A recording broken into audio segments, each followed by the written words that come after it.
Glenn, $662 billion has been spent on schools since NAPLAN testing commenced, and in the last year we spent a record sum for a single year.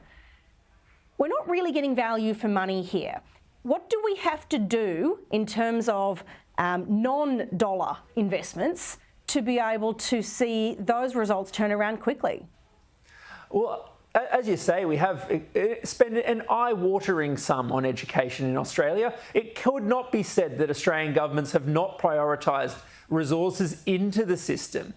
Compared to the rest of the world, we have some of the highest funding and fastest growing funding for our schools. But what we've lacked is solid investments of that funding.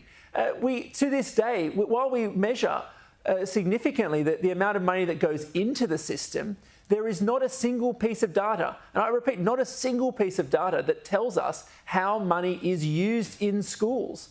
And the practical consequence there is that if you're a school leader trying to make good decisions with your finances, there is nowhere to go, a best practice guide about making smart investments. That puts a lot of pressure on schools and on principals to really be working this out as they go. And we deserve better than that from school systems to help them make better investments. So that's really interesting. It's not possible, for instance, for a struggling school to look at the budgets and the way money has been spent and programs pursued in a top school and try and model it in their own environment.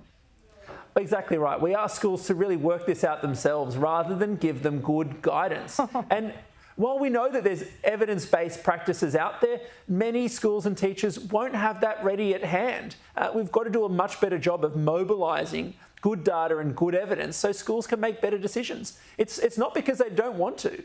Teachers are so motivated for the welfare of students, and principals work so hard to ensure their schools are as successful as they can be. Unfortunately, the systems have really failed to give them those tools for success.